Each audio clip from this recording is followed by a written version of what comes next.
With the new trailer for the new Spider-Man movie having just dropped, as a world premiere, it did leak, but terrible quality. I just waited until the real one dropped. A lot of people are tripping off what Doctor Strange did. If you haven't seen, spoiler for just the brief trailer that dropped, Doctor Strange, in order to reset Peter Parker and the reality by making everyone forget Peter Parker was Spider-Man, had to do a spell that was basically manipulating the multiverse. And because to undo that, you kind of have to undo everything. And a lot of things are entailed when undoing time itself. So the spell kind of, started misfiring. This leads to obviously an issue where time and all the multiverses being affected, being impacted, and this is being shown throughout several movies and shows in the MCU, which includes stuff pertaining to the Scarlet Witch, stuff pertaining to Spider-Man, obviously, and then what should be included in Multiverse of Madness with Doctor Strange. So, a lot of things I've been asked since this drop is Doctor Strange really that strong? Like, is this even Doctor Strange? Is it possible Mephisto could be there?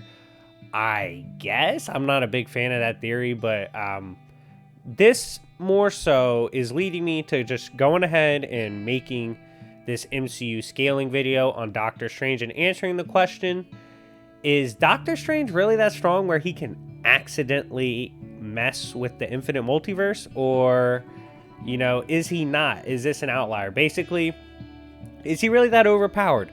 We're going to look at what he's done, if he really should be able to pull off this feat, and just how strong MCU Doctor Strange is. If you enjoy videos like this, please smash the like button, hit subscribe if you haven't already, and hit the bell for notifications, as well as check out all the members of the coffee shop, fellow content creators.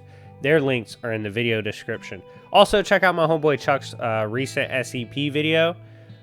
He worked a long time on that. And if you guys go shout him out, go show him love in the comments, maybe I'll start making SCP stuff. But anyways, I really want to get this video going, so let's do it. Now, first off, let's observe the source of Doctor Strange powers, as well as take a look at what he scales off of, right? So, first of all, even the most basic sorcerers can tear fragments out of time and space. And when they do so, they're literally like fragmenting it. And they also, it's stated in comics and guidebooks that the sorcerers of this reality literally do, for some spells, take powers from other dimensions and universes pretty easily. A witch, Caecilius and Wongface in the prequel comics, casually wields power that can overwhelm the earth with darkness pretty easily, even in the hands of someone that doesn't know how to wield it. This power transcends the physical, and it includes the draining of the spiritual as well. It's not just physical light like sunlight, it's also quite literally spiritual light as well.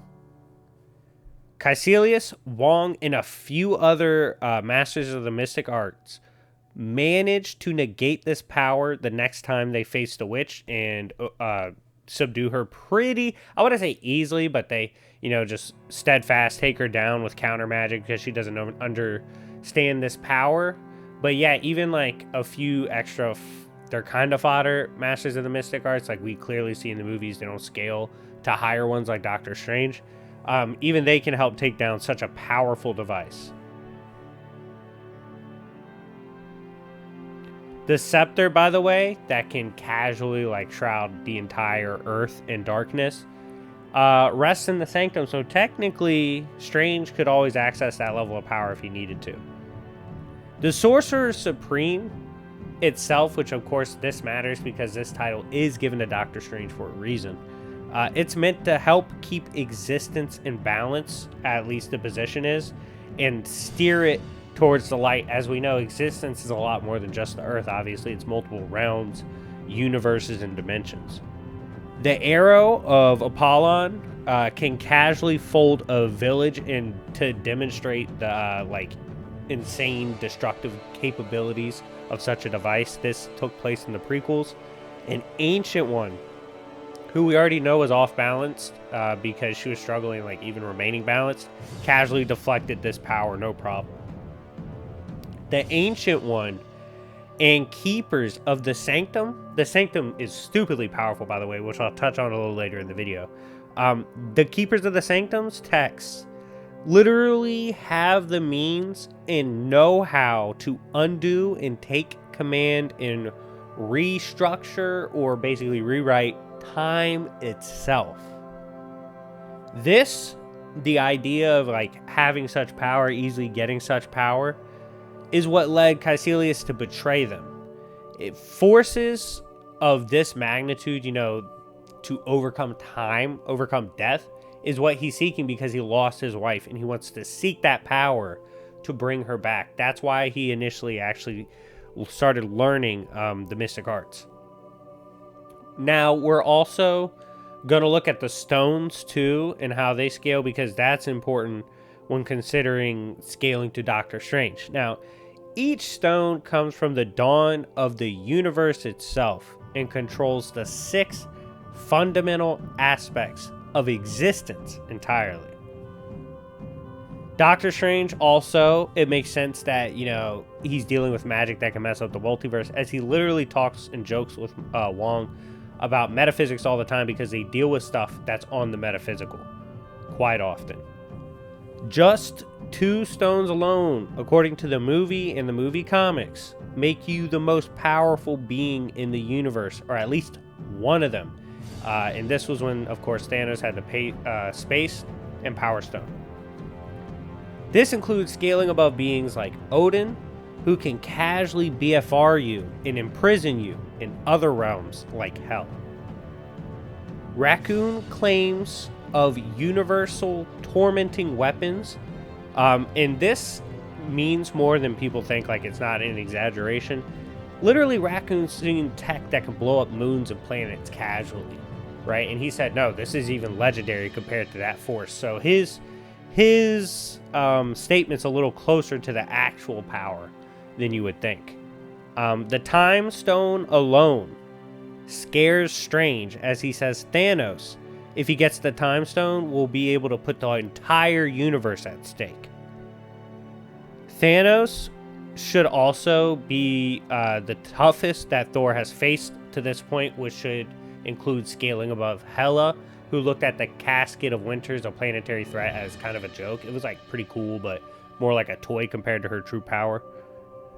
This is, of course, this legendary forge is where Stormbreaker was made, which is a power that should be enough to take down even beings like Thanos. Speaking of what Strange brings to the table, he also, of course, has his famous Cloak of Levitation. For several feats throughout the movies, it does include the likes of one-shotting, subduing Drax, basically, and Drax not being able to get it off when he's ankle-picked Thanos before. In the span of a few seconds, we've seen that Strange was able, with the use of his Time Stone, see all possible futures stemming from an upcoming fight. So this actually, if you create separation, he pretty easily could get this off in a fight. Base Thor withstood the blast for a few minutes, bare minimum according to the movie comics. Is very specific about a few minutes being the time frame of the power he was exposed to, which of course was a neutron star. Doctor Strange was unworried. This is why I was scaling all that stuff I just mentioned before, because Doctor Strange was unworried about exchanging hands with multi-stone Thanos. Specifically, Thanos was employing the Soul Stone, Reality Stone, Space Stone, and Power Stone. And Doctor Strange was confident that at least for a brief amount of time, which he did showcase, he could contend not only with Thanos, it was pretty obvious he'd beat base Thanos, but the 4 stones as well, he could contend with them, which is true. He did show it. Doctor Strange also, according to the art book, knows how to survive and walk through time itself being ruptured and distorted, and to the point that it looked like he himself was being disrupted and distorted, but he knew how to get through it without being affected, which is very impressive. Dormammu, by the way, according to the art book, I found this to be fascinating, is actually, in a power sense, based on his comic book counterpart, and spans literally several dimensions himself when he uses his size. The sanctum itself, which I mentioned was very impressive, according to the art book, is an endless form that protects against dimensions outside of reality. And it makes sense it's so OP because literally it's protecting against stuff like the dark dimension trying to evade. It's actually strong enough to shield that, at least temporarily. The astral plane, by the way, is a separate plane from reality itself, proving there's kind of a layered existence. And the creators of Doctor Strange, making his character, designing his character, and designing how he fights and all that, believe his Eye of Agamotto is a Deus Ex Machina that allows Strange to win, quote, unwinnable battles. Basically, they firmly believe Doctor Strange's character has like an inherent ability with everything he has to win fights he has no business winning. Basically, plot armor. And they wanted that to be a part of his character in the MCU, which I think is very scary if you use that for scaling purposes. Strange also can casually BFR characters like Thor and Loki. Loki literally couldn't do anything when he got BFR'd by Strange. As Strange made him fall for what Loki thought would be ever. Like he would literally just fall forever. Dormammu, the most powerful op we've seen Strange go against so far. Whom Strange was shown momentarily combating on screen, has absorbed countless realities and, if unchecked, can absorb the infinite multiverse. Strange fought this battle in the dark dimension itself, which is outside of time. He then uses foreign temporality to torture Dormammu and force him to give up on his goal. Basically, he wasn't familiar with time, Dormammu wasn't, and being subjected to really mess with his head, and he was like, nah, I don't want to do this anymore, and just agreed to terms to get out of it. The Zealots, who Doctor Strange or the Zealots, whatever you want to call them. When I was a kid, I called them Zealots, and I used to get in trouble for them, but it's a habit. The Zealots, when they got folded, right, and we know they don't scale to Strange, they're still strong enough to destroy the Sanctum, or at least weaken it enough to allow the Dark Dimension to reign in, which is crazy because the Sanctum is strong enough to hold off extra dimensional attacks, which is very impressive. The realm, or the Dark Dimension that Doctor Strange has shown he can fight in, transcends all concepts of human physics, yet Strange could go there, react, and fight back, even shielding against attacks from Dormammu and the Dark Dimension. The Zealots were also formed into mindless ones at the end when they got absorbed by Dormammu.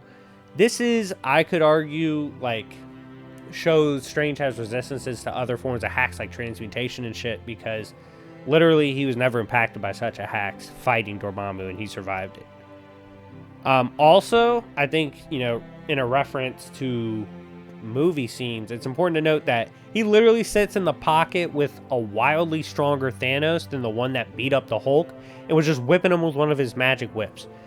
And I was just like, damn, that's actually pretty OP. Thanos also physically struggled with clone Jutsu Strange, who was restraining him with multiple whips. The cloak was unbothered by entering the Dark Dimension, which is beyond, like I said, literally beyond human physics, so quite an impressive speed and travel feat for the Cloak of Levitation. Even his fodder whips, before he was really sick with it, could actually destroy fragmented, weaponized space-time shards pretty casually. Literally, on screen, he was shown deflecting blasts from a frustrated Dormammu, who I've already spoken on his power. Thanos actually really struggled against unraveling the Cloak of Levitation when it wrapped itself around his hand. This same Thanos can literally crush what contains an Infinity Stone with literally his fingertips, yet struggle with the cloak, which is really impressive. So, in conclusion, what does this mean? Do I think it makes sense that Strange can mess with something that could affect the multiverse? Yeah, I think with his feats, with the things he's pulled off, the magic he's shown, magic weaker sorcerers have shown, easily he should be able to use a spell that can mess with time, space, and even impact the multiverse. Literally have shields that can block attacks from potentially 11D Dormammu, at least temporarily. All these crazy ass feats. It just shows Doctor Strange in the MCU is not one to be trifled with.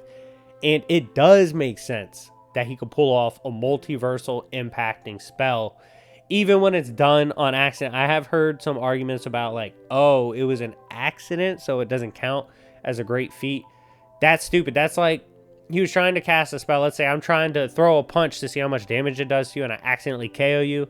I still obviously can KO you even on accident, right? It still applies. That power to impact the multiverse still applies. Yes, I absolutely believe Doctor Strange has the power to do that.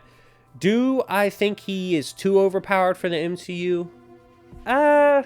We'll see where it goes. You know, we're kind of getting into the idea of like classic Strange levels of power to where he's going. Now, do I think like the storytelling will be impacted by him being so OD? Yeah, I do think if you want to keep him at like classic Strange tiers of power, if you want to go that route with MCU, he's probably going to have to just deal with different shit than the Avengers and all of them usually deal with, because he should smash anything they run into for the most part. So I do think that'll change how his story is told. But then again, they could just go have him deal with wild cosmic things, nerf him down the line. They definitely have that option. But anyways, guys, let me know what you think. Do you think it makes sense Doctor Strange can pull off this multiversal level spell or do something like that? I think it makes sense. Do you think he's strong? I personally do. If you enjoyed this video and want to see more of the MCU scaled, let me know who should be scaled next. But anyways, thank you guys for watching. It's been your boy YFE, and I will see y'all later. Peace.